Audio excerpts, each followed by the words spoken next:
Honey, where's my super suit? What? I said, where's my super suit? Why do you need to know?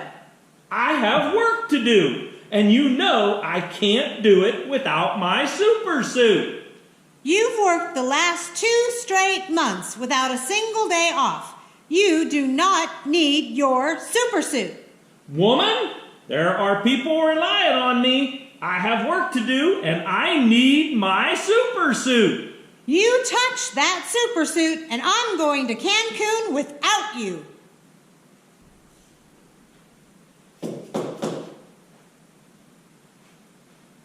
I hope she remembered her sunblock. Hi. Well, we're back again, a little bit quicker than what I thought we would be.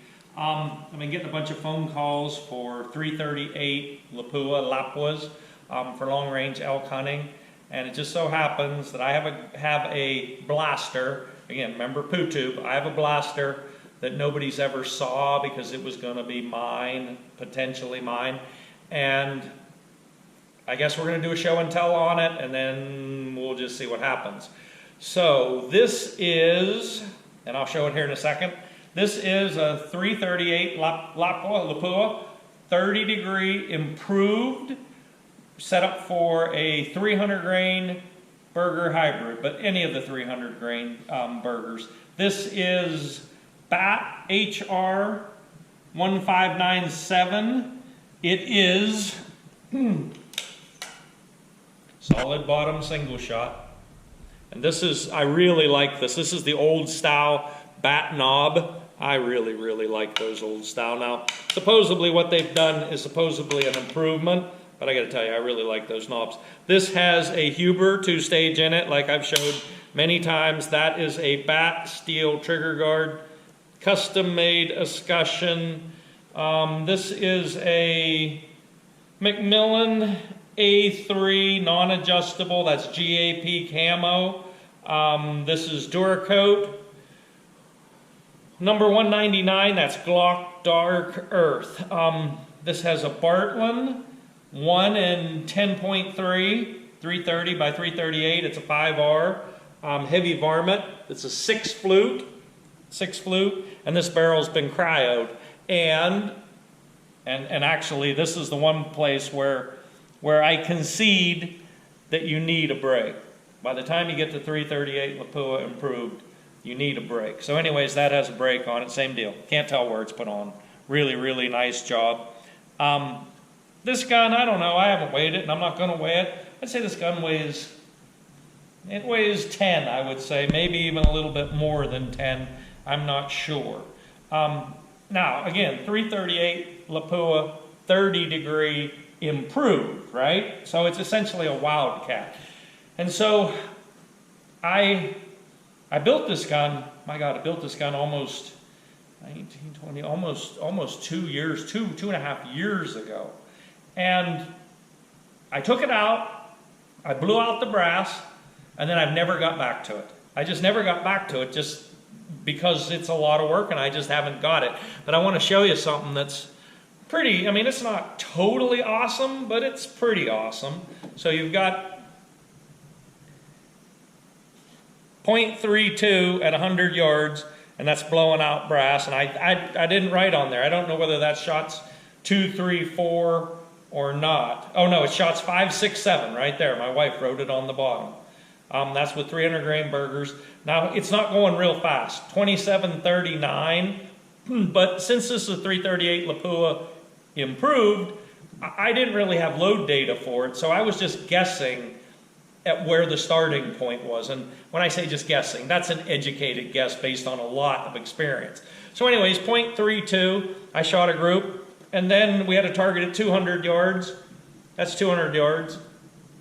.65 at 200. Again, this is blowing out brass. No nothing. In other words, I just loaded them up and I took it out and I shot it. And I want to show you something here, since that's what this basically is show and tell. So I loaded, I think I loaded 100. 50 here's 50 that I loaded that have not been blown out. So this is what one looks like with a 300-grain burger in it that's not blown out. So this is brand new Lapua brass with a full bench rest brass work done to this. Everything, a lot of work in those 50. Now, so what I did is I had 50 more that were also brand new. I think they were the same lot number also. And I took them out, and the idea was I shot all 50. I shot all 50 because I wanted the brass. In other words, I want to blow out the brass and then do the load work, which I haven't got back to. But here, I want to show you something. So that's what one looks like that's formed. And again, if you can't see this, tell me and I'll move. So this is in its natural form. That's with a 30-degree shoulder on it. It's quite a bit, again, I don't know if you can see this. Tell me if you can't see it. So it removes quite a bit of the taper in the body, and it puts a 30-degree shoulder on it. Now, these have been all fired, and they're ready to shoot again. So it's got a new primer in it. Now here's the interesting thing is, I don't have a custom resize die, which I'll get to that in a second. I have the finish reamer, and I have a custom, Dave Manson made me a resize reamer. But we'll get to that in a second. But I didn't use it. Nothing was necessary. In other words, I fired the brand new brass unfired in the gun, and they all came out perfectly easy because there was no pressure.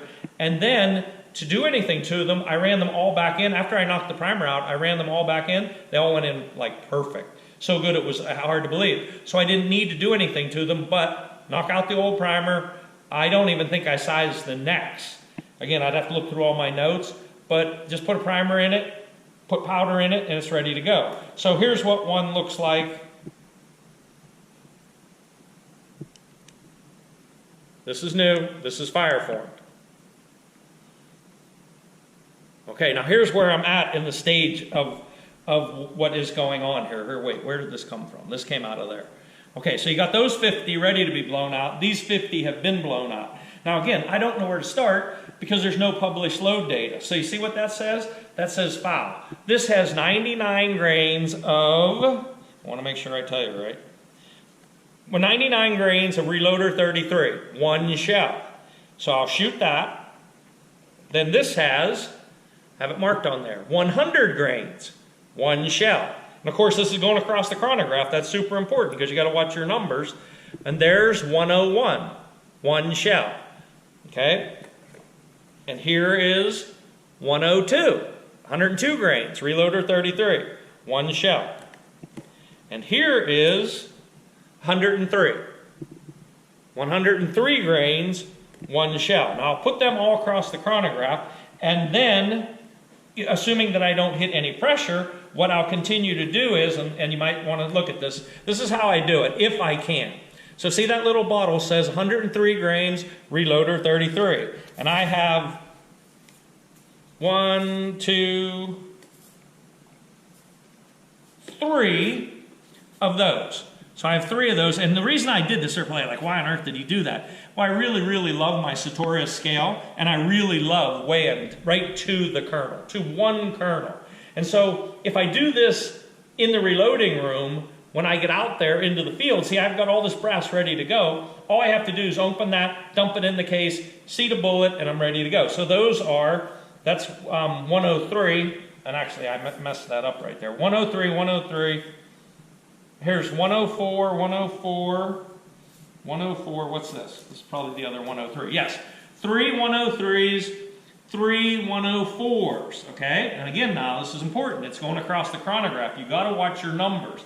Okay, and then this whole box is 104, this is 105.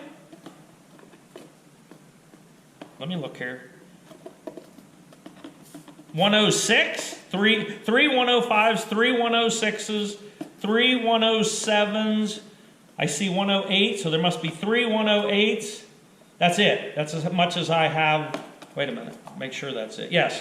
So I have 3 105s, 3 106s, 3 107s, 3 108s. And what I'm assuming is that's going to start to get me into the range of where I'll actually be doing real load work. And then, if need be, and I don't know if I'm ever going to get to this, I would take the scale with me and do it out in the field, which is kind of a pain in the butt. But that's the way that I go about doing load work in the field when I don't have any data to go off of. You know what I mean? I just don't have enough data to know what to do. And so I know I've already said this like 5 times, you have to watch your chronograph.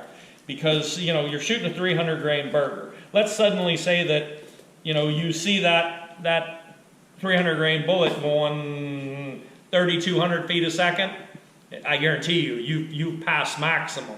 And so you want to work slow. Work slow and either in single, one shot, 3 shots, 3 shots, 3 shots, until you start to see the numbers. Because, and this is interesting, I wasn't going to bring this up. But so this is a BAT HR solid bottom single shot with an integral rail, right? It is very strong. Very, very, very strong. And when you have a receiver that is that strong and you're using actual 338 Lapua brass, blue box, the real stuff, not some other brand, this brass is very strong. I mean, it'll take so much pressure, who knows how much pressure it'll actually take.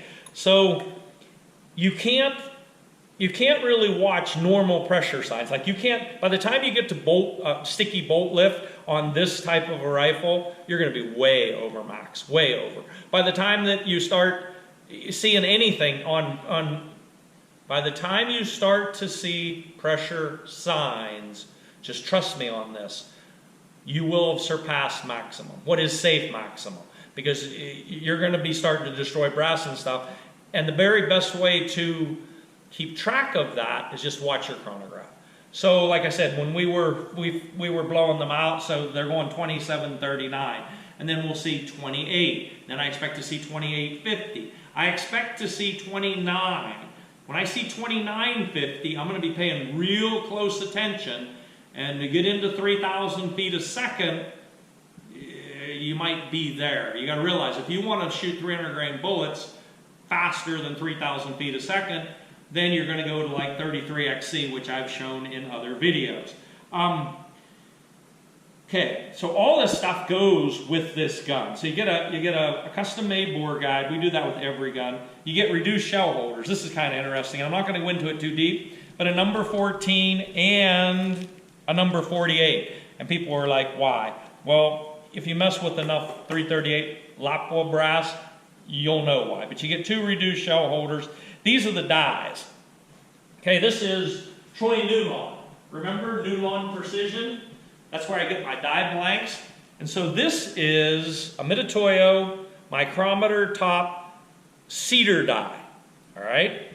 And I made this cedar die with the finish reamer.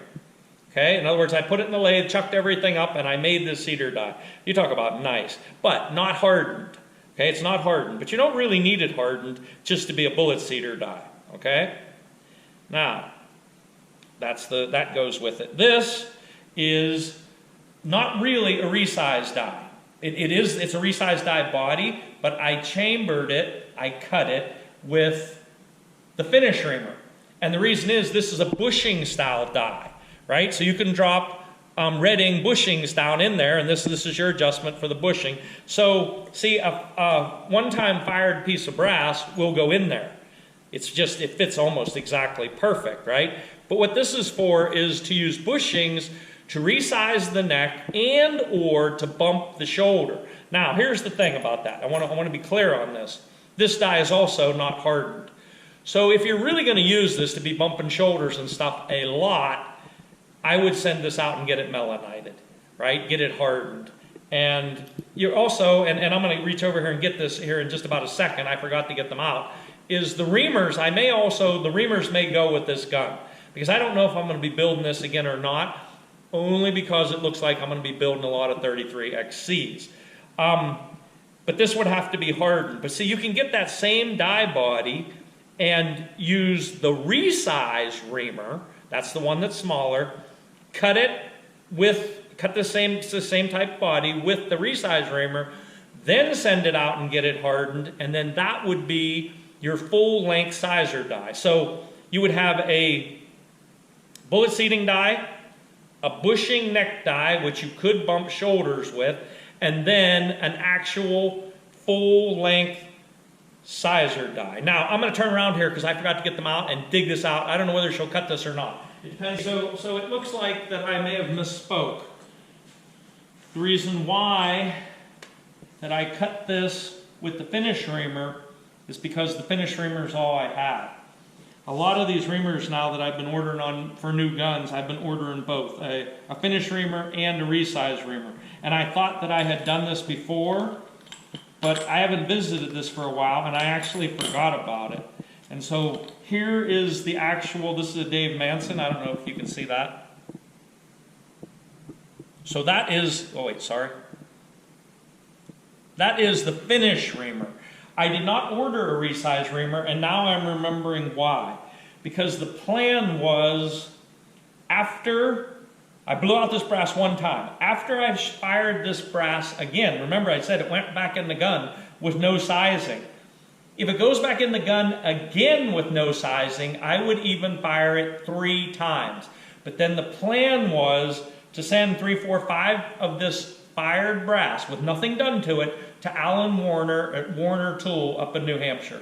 And I'm remembering that now because I decided that I wanted one of his full-length resize dies. And that's why there's no resize reamer for this. But anyways, it is also possible, if someone wanted it, that the blaster, all this other stuff, and this reamer, this finish reamer, could go with it. Because like I said, unless someone asks me, I don't know whether I'm going to revisit this or not. I'm not sure. I might not. Like I said, I think I'm just going to make the jump. I think what I'm going to do is I will build regular 338 Lapuas in 250 grain bullets, just like I always have done, because that makes an awesome hunting, just makes an awesome blaster all the way around. All right. But then if you want to go to 300 grain bullets, I have reamers, regular 338 Lapua, not improved, to shoot the 300s, but they're not really very fast.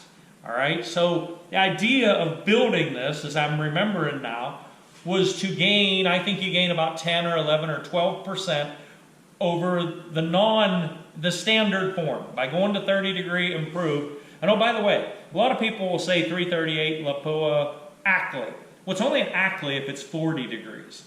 Okay, so you got to realize you have whatever shoulder angle that you want, that you request, and that you design. So I went with 30 degree because for a lot of different reasons. But you could have it 30 degree, 35 degree, 40 degree. Almost nobody ever goes any steeper than 40 because you start to have problems. But I made this 30 degree improved, and we took as much taper out of the case as we could. The idea was just to get 10, 11, 12% more than a regular 338 Lapua. But what I'm saying is, if you want more, I think that I'm just going to make the jump from regular 338 Lapua to 33XC. In other words, I'm going to skip right by this. So that's my thoughts on that. Like I said, this reamer could accompany that gun. So I'm going to set this over for a second. Now, if you've stuck with me this far, I want to show you something else. When you do this to the level that we do it, you have to order lots of components. And without going too deep into it, sometimes people die, sometimes people go broke, sometimes people get divorced, sometimes things happen, and you end up with stuff. Well, look what we got right here. 1, 2, 3, 4, 5 really nice blaster barrels. Remember, it's poo tube. We have to be careful what we say. So I'm going to just tell you briefly what these are. So this is a Bartlein. It's a 1 in 12. It's a heavy varmint. It's non-fluted. That's inch 250 by 0.9 at the muzzle. It's 5R. That is a 29-inch blank. It has not been cryoed. Okay, this right here, this is a Krieger. It is 1 in 11.25. That's a 5.5 sporter. That's shallow 10 flute. I actually really like Krieger's shallow 10 flute.